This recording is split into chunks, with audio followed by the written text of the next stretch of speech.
तो आप लोगों से जो हम लोगों का फैसला हुआ है सभी गठबंधन के नेताओं का, तो हम आपको नंबर बता दें। सबसे पहले सीपीएम पार्टी को हम लोगों ने 4 सीटें, सीपीआई पार्टी को 6 सीटें, सीपीआई माले को 19 सीटें, कांग्रेस को 70 सीटें और जो बाई इलेक्शन होने वाला है लोकसभा वाल्मीकि नगर का, पिछले बार भी कांग्रेस हमारे गठबंधन से लड़ी थी, वो सीट पे हम लोगों का समर्थन कांग्रेस को रहेगा, यानी 70+1 लोकसभा सीट कांग्रेस का। राष्ट्रीय जनता दल के खाते में 144 सीटें, 144 सीटें बची हैं, जिसमें कि हमारी बात मुकेश साहनी जी से अकोमोडेट करने की हो रही है। हेमंत सोरेन जो जेएमएम के पार्टी हैं, उनसे भी बातें हमारी चल रही हैं। यानी 144 जो सीटें हैं उसमें से वीआईपी पार्टी और जेएमएम को राष्ट्रीय जनता दल 2-3 दिनों में जो होगा फैसला वो आप लोगों के सामने रखेगा। तो ये टोटल जो है आंकड़े आप लोगों को हम फिर से दोहरा दें। राष्ट्रीय जनता दल 144, जिसमें अकोमोडेट वीआईपी और जेएमएम को करना है, कांग्रेस 70+1 लोकसभा, सीपीआई माले 19, सीपीआई 6, सीपीएम 4, तो टोटल आंकड़ा 243 का है। और मुझे पूरा विश्वास है कि हम लोग मिल करके सरकार बनाएंगे और ये जो लड़ाई है ये जनता बनाम डबल इंजन सरकार के खिलाफ है और हम जनता के साथ हैं। बिहार की जनता बदहाल है, परेशान है, बेरोजगार है, लाचार है, बीमार है। और बिहार की जो डबल इंजन की सरकार, जो मौजूदा जो सरकार है, वो पूरी तरीके से आईसीयू में है। इसमें कोई दो राय नहीं होना चाहिए। अब तक बिहार से गरीबी नहीं मिटा पाए 15 सालों में, अब तक बेरोजगारी नहीं हटा पाए, अब तक भूखमरी खत्म नहीं कर पाए, बिहार में एक कारखाना नहीं लगा, लोगों नौजवानों पर डंडे बरसाने का काम किया है, किसानों को जो शोषण करने का काम किया है। अब तो लगातार 3 जो बिल लेकर के जो लाने का काम किया, सही मायने में नीतीश कुमार जी ने ये 2006 में किया था। इसके वजह से ये हाल हुआ कि बिहार के किसान और गरीब होते चले गए और पलायन करने पे मजबूर हो गए। ये पलायन नहीं रोक पाए। सुप्रीम कोर्ट के ऑर्डर के बाद भी नीतीश कुमार रोजगार नहीं दे पाए। हमें ज़्यादा कुछ नहीं कहना, लेकिन इतना हम ज़रूर कहेंगे कि बिहार की जनता अगर हमको मौका देगी तो उनके मान सम्मान की रक्षा हम करेंगे और सुरक्षा करेंगे, तरक्की पे लेकर के चलेंगे, सभी जात धर्म के लोगों को एक साथ लेकर के चलेंगे। अभी आप देखते होंगे अपने लोगों को ही, मजदूरों को जो 15 साल में पलायन नहीं रोक पाए, रोजगार नहीं दे पाए, जो बिहार आने से रोक दिया, उनको अपमानित किया, चिट्ठी निकाल के उन मजदूरों पर लाठी बरसाने का काम किया। ये बिहार के नौजवान, किसान, बेरोजगार, मजदूर, गरीब ये भूले नहीं है। हर घंटे में बिहार में 4 घंटे में बिहार में एक रेप होता है, 5 घंटे में एक हत्या होती है। तो इस पे ज़्यादा हमको विश्लेषण नहीं करना, लेकिन हम ठेठ बिहारी हैं। हम ठेठ बिहारी हैं, जो वादा करते हैं उसको हम पूरा करेंगे। और एक बात बता दें, हम ठेठ बिहारी होने के साथ साथ मेरा डीएनए भी बहुत शुद्ध है। अभी जो मौजूदा सरकार है, जल पानी एक जगह जो जम जाता है, उस जल के जमने से कीचड़, काई,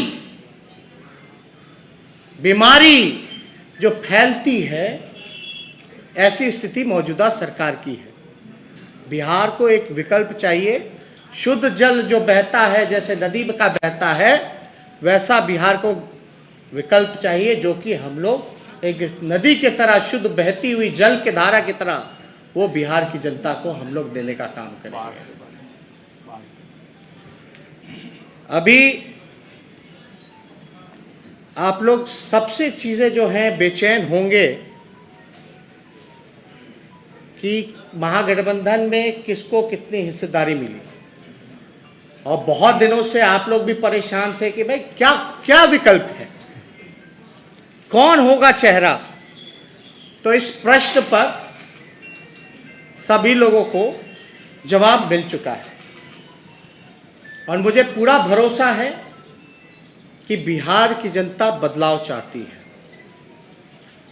बिहारी जाग चुके हैं, उन्होंने ठान लिया है कि इस बार 15 साल तक जिन्होंने बिहार के जनता को धोखा देने का काम किया, बिहार के मुख्यमंत्री डर और लालच के कारण उन्होंने जो समझौता किया सांप्रदायिक शक्तियों से, जनादेश का जो अपमान किया, वो बिहार की जनता नहीं भूली है। 4 साल में 4 सरकार, कहां से होगा विकास? स्टेबल गवर्नमेंट को अनस्टेबल कर दिया गया कुर्सी के प्यार में। उनको बिहार की चिंता नहीं। कहते होंगे बिहार हमारा परिवार है। बिहार भाषण से नहीं, काम पे विश्वास करता है। और इन्होंने जो परिवार का नाम दिया है, हम तो इतना कहेंगे कि बिहार के गौरव के लिए, बिहार को तरक्की के रास्ते पे लाने के लिए हम बिहार की जनता से हम मांगते हैं कि हम लोगों को एक मौका दीजिए, और जितने वादे हम लोगों ने करेंगे, जो 10 लाख नौकरी का जो हम लोगों ने वादा किया है, केवल स्थायी और सरकारी नौकरी है 10 लाख, 4.5 लाख नौकरियां रिक्त पड़ी हैं।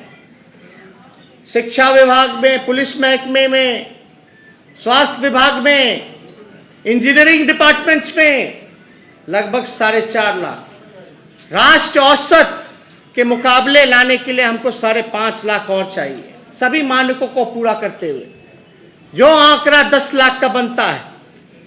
और हमने ये वादा किया है बिहार की जनता से कि पहले कैबिनेट में, पहले कलम से, पहले हस्ताक्षर से 10 लाख रोजगार, सरकारी और स्थायी नौकरी हम बिहार के नौजवानों को देने का काम करेंगे। यानी आज से समझिए कि 10 नवंबर रिजल्ट आएगा और 28 नवंबर तक सरकार बन जानी है। यानी 1-1.5 महीने पे लोगों को रोजगार मिलना शुरू हो जाएगा। ये रोजगार तो केवल सरकारी है, हमारा मकसद है। और ये सरकारी नौकरियों में भी जो फॉर्म की जो फीस जो जमा होती है, उसको भी हम लोग खत्म करेंगे। कोई पैसा उस फॉर्म का हम लोग नहीं लेने का काम करेंगे। आगे हम लोग सभी दल यहां बैठे हैं, आगे हम लोग अपना ब्लूप्रिंट, क्या विजन है हमारा, हर एक सेक्टर को, सारे हमारे बुद्धिजीवियों से, एक्सपर्ट से, इकोनॉमिस्ट से हमारी बातचीत चल रही है। इस पे हम लोग काम कर रहे हैं और जल्द ही कुछ दिनों के बाद अंतिम रूपरेखा दी जा रही है। वो आप लोगों के सामने एक कॉमन मिनिमम प्रोग्राम के तहत वो आप लोगों के सामने हम रखेंगे, अलग अलग क्षेत्रों का। मैं मानता हूं कि यहां जितने दल हैं, सभी पार्टियां चाहती थी कि भाई ज्यादा से ज्यादा सीटें उनको मिले, और जितने भी महागठबंधन के सीपीआई, सीपीएम, माले, कांग्रेस, वीआईपी, आरजेडी के जितने भी कार्यकर्ता या वर्कर, नेता, पदाधिकारी, उनसे अब इतना कहना चाहेंगे कि निराश मत होइए। कहीं सीट एडजस्टमेंट में अगर एडजस्ट नहीं हो पाए, मैं उन सभी लोगों को कहना चाहूंगा कि बिहार को बचाने के लिए छोटी सी कुर्बानी हम लोगों को देना पड़ेगा और आपके इस कुर्बानी का हम मान सम्मान और रक्षा हम करेंगे और बेहतर रिजल्ट हम ला करके देने का काम करेंगे।